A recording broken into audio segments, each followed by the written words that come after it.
قبل ما نبدأ الفيلم ما تنساش تصلي على النبي وتعمل لايك للفيديو وتشترك في القناة علشان يوصلك كل جديد. وبيبدأ فيلمنا النهاردة مع واحد مريب وبيبقى سايق العربية بتاعته وبيفضل يبص لكل الناس اللي في الشارع بطريقة غريبة لحد ما بتعدي قدامه عربية معينة، فبيفضل ماشي وراها لحد ما بيمشي من شارع مقطوع، فبيسوق بسرعة جدا مرة واحدة وبيخبطه وبينزل الراجل من العربية وبيصور العربية بتاعته علشان يبعت الصور للتأمين. بيطمن الراجل وبيعرفه انه مأمن على العربية وممكن يمشي عادي، بس الراجل بيخبط راسه في العربية مرة واحدة وبيهجم عليه بالسكينة اللي معاه وبيفضل يطعن فيه بوحشية لحد ما بيموته، وبعدها بيروح يركب العربية بتاعته وبيهرب من المكان. وتاني يوم الصبح بنشوف الضابط تاي وهو مع الفريق بتاعه وبيتأخروا على الشغل بسبب زحمة على الطريق، وبيلاحظ تاي إن في رجالة عصابة بيضايقوا بنت في الشارع فبيروح يهزقهم وبيحس بحاجة مريبة في المكان ده وبيقرر يدخل، بس الرجالة اللي في المكان بتحاول تمنعه بأي طريقة لحد ما بيطلع واحد من المكان وبيحط له فلوس في جيبه علشان ياخدها وما يوجعش دماغه. بس تاي مرة واحدة بيضرب أي حد بيقف في وشه ويمنعه إن هو يدخل المكان، وبيجي المساعد بتاعه بيعرف إن الظابط تاي اللي عامل لهم قلق كل شوية واقتحم مالها قمار غير مشروع من بتوعه، فبيأمر دونج رجالته ينزلوا الكيس في الوقت ده، وبنعرف ساعتها إنه كان بيتمرن على واحد وسابه سايح وهو في دمه. وبيقدر تاي إن هو يوصل للراجل اللي بيحاول الفلوس قبل القمار وبيجيبه من شاور وبيقول له يلبس الكلبشات ويطلع معاه من غير وجع دماغ علشان الموضوع مش ناقص فرهضة. وبنشوف دونج بعدها وهو بيتصل على رئيس القسم ليه وبيعرفه إن هو بيدفع له فلوس كتير علشان يبعد الشرطة عن شغله، بس مع ذلك الضابط تاي كل شوية يطلع له في كل حتة، ووصلت إن هو يدخل مكان تبعه وياخد واحد من رجالته وهو نايم على ودانه، فبيقفل معاه ليه وبيتصل على تاي وبيسأله إيه اللي هو بيعمله ده، وبيعرفه تاي إن هو في موقع جريمة ومش فاضي وبيقفل السكة في وشه. لما تاي بيركب العربية بيتبلغ بجريمة كبيرة وإنهم لازم يروحوا يحققوا فيها، فبيروح تاي على موقع الجريمة وبيعرف إن هي نفس جريمة القتل اللي حصلت امبارح. لما بيفضل يدور على أي دليل بيلفت انتباه الضربة اللي في العربية وبيحس إن هي حاسة،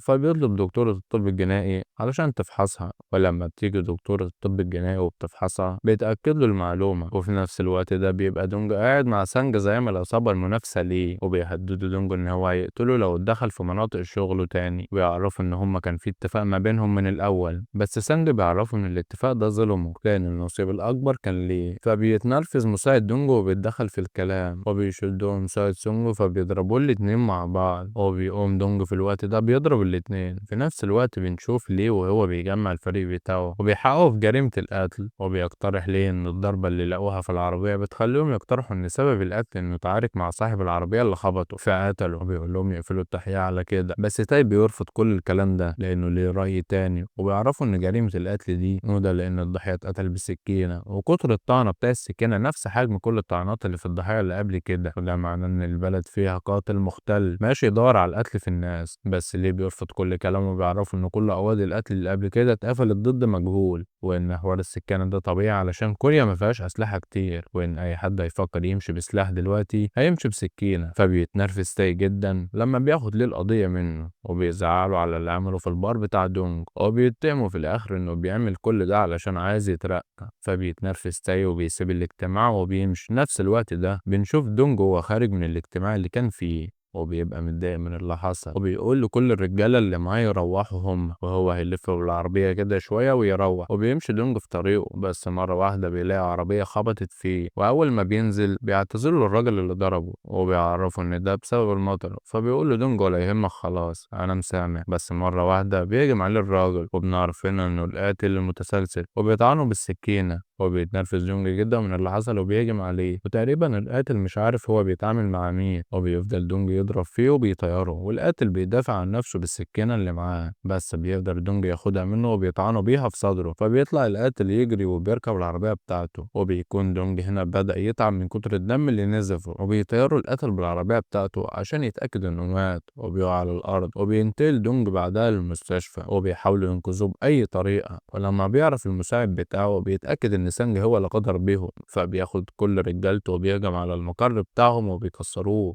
وبيقتلوا أي حد بيقف في وشهم. وفي نفس الوقت ده بنشوف القاتل وهو بيعالج الجرح اللي في كتفه وبيسمع صوت مزرعة كلاب جنب المكان اللي هو فيه، فبيروح وبيبقى عايز يخلص على كل كلب منهم، بس صاحب المزرعة بيجي على صوت الكلاب وبيخلص عليه القاتل. في اليوم التاني بيفوق دونج وبيروح له المساعد بتاعه وبيعرفه إن هو انتقم له، بس دونج بيعرفه إن اللي عمل كده مش تبع عصابة سانج، وده لأنه لو كان هو اللي بعته كان اداله مسدس على الأقل، وبيديله معلومات العربية اللي كان راكبها وبيقول له يدور عليها. بعد شوية بيروح له تاي علشان يحقق معاه في اللي حصل، وبيبقى شاكك انه الطعم من نفس القاتل، بس دونجو بيتريق عليه وبيقول له لا، وبيقول له ان هو اتزحلق وهو بيستحمى وان مفيش ولا قاتل ولا حاجه. فبيضحك تاي عليه ويعرفوا انه كده هيوصل للقاتل. بينزل بعدها تاي للجراج وبيروح للعربيه اللي دونج كان راكبها وقت الحادثه علشان يشوف لو هي كمان مخبوطه ولا زي العربيات اللي كانت مخبطه قبل كده، وبيلاحظ إن هي نفس الخبطة وبيتأكد من شكوكه وبيصورها علشان يبعتها للطب الجنائي. في الوقت ده بيروح سانج لدونج وبيعرفوا اللي رجالته عملوه معاه، فبيعرفوا إن دي غلطة من رجالته، وبيطلب منه سانج في الوقت ده إنه يقسم الأراضي بينهم بالنص. فبيتريق عليه سانج علشان الطعن كده في الشارع عادي، وبيقول على نفسه زعيم عصابة وبيسيبه وبيمشي. بنشوف تاي بعدها رايح للرئيس بتاعه وبيقنعه يديله هو القضية علشان يحلها، وده لأنه ظهر أول ناجي من محاولة القتل وهو دونج، وبيفكر إزاي ممكن يخليه يقنعه إنه يساعده. وبيفضل ليه رافض فترة لأن دونج عمره ما هيساعدهم، بس تاي بيفضل وراه علشان يقنعه. وفي الآخر برضه ليه بيرفض علشان مش عايز أي مشاكل مع دونج تاني. يوم بيجيب دونج للسام علشان ترسم القاتل زي ما شاف ملامحه، وفعلا بتقدر ترسم القاتل بالظبط. وبيكون دونج عايز يوصل للقاتل عن طريق الصورة قبل ما الشرطة توصل له. في نفس اليوم بالليل بنشوف القاتل وهو واقف في محطة بنزين على الطريق، وبينزل سواق عربية نقل علشان يمون العربية، وبنشوف القاتل وهو بيهجم عليه وبيقتله، وبعدها بياخد العربية بتاعته وبيتحرك بيها من المكان. ومرة واحدة وهو سايق بيكتشف إن زميل الراجل اللي قتله كان نايم وموجود معاه في العربية، وده بيأثر عليه وهو بيسوق، وبيفضل يخبط بالعربية والسكينة بتاعته بتقع منه بالغلط. في نفس الوقت ده بيهجم تاي على مكان بيلعبوا فيه قمار تبع دونج، وبيصادر كل اللي فيه علشان دونج يوافق يقابله. وأول ما بيقعد معاه بيعرفوا إن هو هيفضل يضايق عليه شغله لحد ما يوافق إن هو يساعده، وبيعرفوا في نفس الوقت ده إن القاتل اللي قبله مش مجرم وبس، وإنه مختل نفسيا وبيقتل أي حد يجي قدامه، ولازم يتقبض عليه علشان يحل قواضي تانية كتير اتقفلت ضد مجهول، وهو لو قتله هيضيع حق كل الناس دي. بس دونج بيعرفه إنه هيفكر في كل الكلام اللي قاله الأول. وبيرجع دونج لشغله بعد ما بقى كويس، وبيعرف إن كل المستثمرين اللي كانوا بيشتغلوا معاه وقفوا الشغل، وده بعد ما طلعت عليه إشاعات كتير بسبب الراجل اللي حاول يقتله، وده لأن دونج كل الناس كانت بتخاف منه وبتعمل له ألف حساب. وبيروح للمساعد بتاعه وبعدها وبيعرفوا إن هم لقوا العربية بتاعة القاتل، وإن هي موجودة في محطة على الطريق، وإن حصل الجريمة في نفس المحطة دي من يومين. وبيوري له السكينة بتاعة القاتل، وبيعرف إن هم لقوها على الطريق بعدها بمسافة، فبيقول له يحافظ عليها وهو يتصرف تاني يوم. بيقرر دونج إن هو هيساعد تاي، فبيتصل بيه وبيعرفه بكل المعلومات اللي وصل لها وإن معاه عربية القاتل. فبيروح له تاي في اليوم ده وبيحاول يعرف منه إيه السبب اللي خلاه يوافق يتعاون معاه، فبيعرفه دونج إن هو هيستخدمه بس علشان يقدر يوصل للقاتل، وده لأن في طور كبير جدا بينهم. بعد ما تاي بوظ له كل شغله وبيديله مفاتيح العربية علشان يدور على أي حاجة ممكن توصلهم لدليل، وبيبدأوا الاتنين يتعاونوا مع بعض علشان يقدروا يوصلوا للمجرم. بس دونج بيعرفه إن هو لو وصل للقاتل الأول هيعمل فيه اللي هو عايزه، وده لأن دونج عايز يقتله بنفسه ومش عايز يسلمه. وبيوري له دونج الصورة اللي وصل لها وبيعرفه كل المعلومات اللي عنده، وبيعرفه ساعتها إن هو في الوقت ده كان بيسجله علشان لو فكر يغدر بيه. فبياخد تاي منه التسجيل وبيدمره، ويعرفه دونج في الوقت ده إن أي حاجة بتحصل في المكتب بتاعه بتتصور صوت وصورة. فبيتنرفز تاي أكتر، بس ما بيبقاش عنده حل تاني غير إنه يحافظ على وعده معاه. بعدها تاي بيجمع الفريق بتاعه علشان يحققوا في القضية، وبيفضلوا يدوروا على أي حاجة تعرفهم مكان القاتل. وفي نفس الوقت برضه دونج بيجمع العصابة بتاعته علشان يدوروا هم كمان على المجرم، وساعتها بيستغل إن تاي مشغول في قضية القاتل وبيبعت حد من عنده بيخلص على سونج بنفس السكينة بتاعة القاتل. فبيبعت تاي لدكتور الطب الجنائي كل العينات اللي لقوها في عربية القاتل، وبتعرف إن كلهم الضحايا اللي اتقتلوا، وده معناه إن معاهم دليل كبير على إن القضايا كلها ليهم علاقة ببعض. وبتروح بعدها وبتحقق في قضية قتل سانج، وبتكتشف إن السكينة اللي اتقتل بيها بتاعت نفس القاتل. فبتعرف تاي اللي وصلت له، فبيعرف ساعتها إن في حاجة غلط، ده لأن القاتل مش بيروح لحد بيته ومش بيسيب سلاح الجريمة في المكان، وبيعرف إن كل ده من تخطيط دونج. فبيروح له هو متنرفز جدا وبيتعارك معاه وبيضربه، وبيحاول دونج يهديه بأي طريقة، بس في الآخر بيدخل معاه في القتال وبيسويه بالأرض. وبيتصل دونج على ليه وبيقول له وبعدين بقى في الضابط بتاعك ده وإن أجل دماغ أبونا. فبيتك عليه تاي وبيقول له إيه العلاقة اللي بين زعيم عصابة ورئيس قسم. فبيقول له دونج نفس العلاقة اللي بينه وبينك وإنه كلها مصالح. وبيأكد له بعدها إن هو اللي قتل سانج فعلا، بس ده ملوش أي علاقة بالاتفاق اللي بينهم، وهيفضلوا يدوروا على المجرم سوا. نفس اليوم بالليل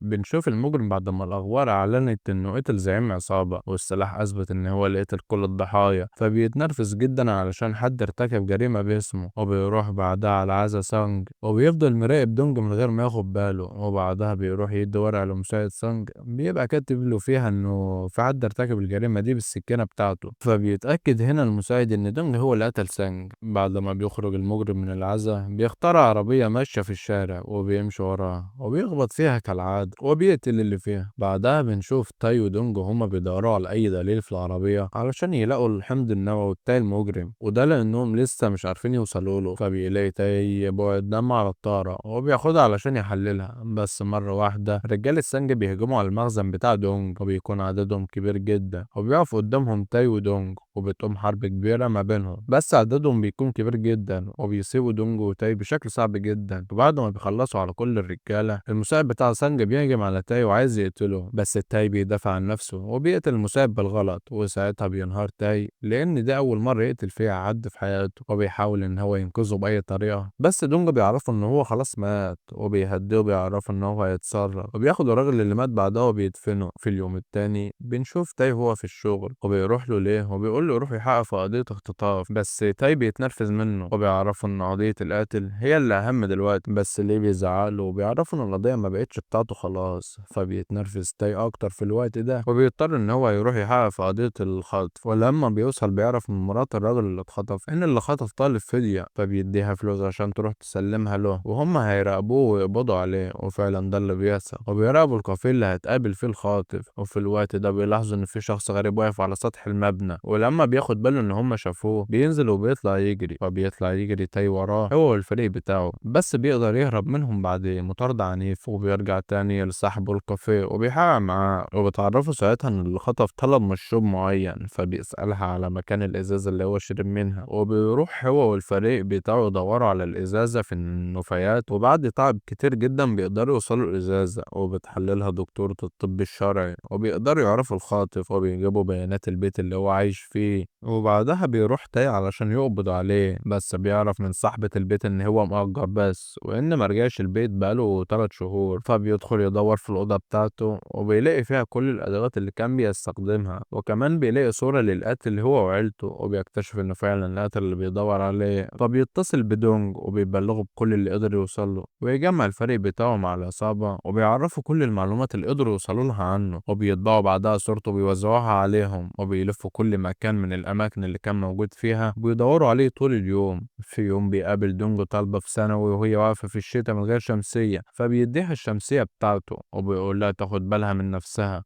ولما بيجيله تاي بيستغرب ان هو ما معهوش شمسية، ولما بيعرف ان هو اداها البنت بيقول له ما يعملش نفسه كيوت، وبيقول للبنت ما تاخدش اي حاجة من اي حد علشان ده راجل عصابات. فبتقول له انت شغله راجل عصابات اكتر منه وبتشكره وبتمشي. في نفس اليوم بالليل بيتلم الفريق كله وبيقعدوا ياكلوا سوا علشان بيشتغلوا كتير جدا بقالهم فترة وبيتابعوا كل المعلومات اللي قدروا يوصلوا لها. وسط ما هم قاعدين بيتنشر على التلفزيون خبر قتل ضحية جديدة، وبيتصدم دونجا لما بيشوف الشمسية بتاعته وساعتها بيعرف ان البنت اللي ادالها الشمسية هي اللي اتقتلت. وبيتنرفز جدا دونج وبيعرف ان ده معناه ان القاتل قريب من المكان اللي هم فيه، وبيقوم الفريق كله بيدوروا عليه في كل حتة في المنطقة. وبيتعرف عليه صاحب سكن الطلاب وبيقول لهم على الأوضة اللي هو قاعد فيها، بس لما مش بيلاقوه بيعرفوا انه خرج من الصبح ولسه مرجعش. فبيترشقوا كلهم حوالين المكان علشان يقبضوا عليه اول ما يرجع، وبيشوفوا العربية بتاعته وهي داخلة الشارع، بس بيلاحظ ان هم بيراقبوه فبيهرب تاني بالعربية وبيروحوا وراه. تاي ودونج تحصل مطاردة عنيفة جدا بينهم وبيقدر دونج ان هو يخبطه بالعربية اكتر من مرة، بس هو بيكمل في طريقه وبيحاصروه دونج وتاي من ناحيتين، بس مش بيعرفوا يخليه يوقف العربية. وبيلف دونج بالعربية بتاعته وبيلبس في عربية المجرم وتاي، بس اول ما بينزلوا من العربية بيلاقوه هرب فبيطلعوا يجروا وراه وبيتقسموا ل3، دونج والمساعد بتاعه وتاي. وبيقدر مساعد دونج يوصل للمجرم المجرم وبيدخل معاه في قتال عنيف جدا بيموت بسببه المساعد بأكتر من طعنة في بطنه. وبيهرب بعدها القاتل وبيروح دونج على صوت القتال وبيلاقي المساعد بتاعه وهو سايح في دمه وبيسأله على الطريق اللي القاتل مشى منه وبيروح وراه وبيلاحظ انه بينزف ودمه على الأرض وبيكتشف انه دخل ملهى ليلي. فبيدخل ويدور عليه في كل الأوض وبيلاقي بنات بيغنوا في أوضة وهم خايفين. فبيعرف ساعتها ان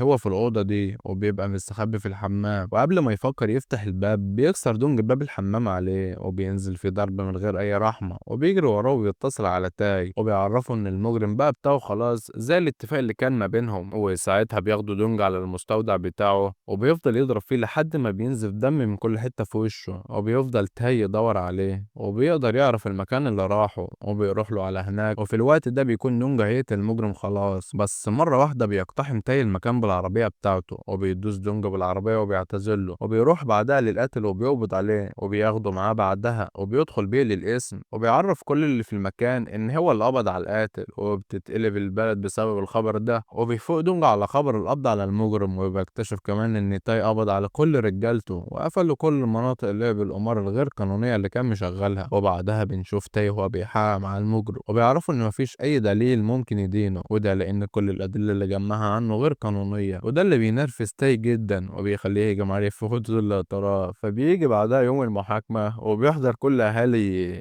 الضحايا وساعتها ما بيكونش في اي دليل على انه القاتل. وقبل ما يتحكم عليه بالبراءة بيدخل دونجو للمحكمة وبيشهد بانه الناجي الوحيد من الضحايا. بنعرف في الوقت ده ان دونجو راح لتاي وعجبه كل اللي عمله معاه، بس تاي بيعرفه ان ده الحل الوحيد علشان ينتقموا من المجرم على كل اللي عمله. وبيعرفه ان هو لو ما راحش يسلم نفسه ساعتها المجرم هياخد براءة. وبيعرفه ان هو مسجل له وقت ما قال ان هو اللي قتل سانج. وبيعرفه كمان انه لو راح يسلم نفسه هيتحاسب بس على اماكن لعب القمار الغير قانونية. فبيوافق دونجو وبيتفق مع تاي ان هو يسلم نفسه بس بعد ما يروح يشهد في المحكمة ضد القاتل. بنرجع بعدها لوقت المحاكمة وبيشرح لهم دونجو الطريقة اللي طعنوا بيها وبيعرفوا دونجو ان طعن المجرم في كتفه وبيوريهم مكان الطعنة وبيتأكدوا ان هو فعلا المجرم. كمان ان سانج صاحبه اتقتل هو والمساعد بتاعه وبيلبس القضيتين للمجرم فوق القواضي القتل اللي هو شايلها. وبيبقى هو ده اساس الاتفاق بين تاي ودونج. ساعتها بيتحكم على القاتل بالاعدام وكمان بيقبضوا على دونج علشان يحاكموه على صلاة القمار الغير مشروعة بتاعته. وبعدها بنشوف تاي وهو بيترقى للنجاح الكبير اللي حققه في القضية وبنشوف دونج وهو في السجن. وبنعرف انه اشترط على تاي انه لما يتحبس يحطه في نفس الزنزانة اللي مع المجرم وفعلا بينفذ له وعده. وبيتحبس دونج وهو فرحان جدا وبيعرف المجرم انه هيموت كل يوم لحد ما يتنفس الحكم. وبيخلص فيلمنا على كده. لو عجبك ملخص الفيلم ما تنساش تعمل لايك وشير للفيديو واشترك في القناة لو لسه مش مشترك علشان يوصلك كل ملخصاتنا الجديدة. وديت كانت أول وآخر مرة ألخص فيها فيلم آسيوي. سلام.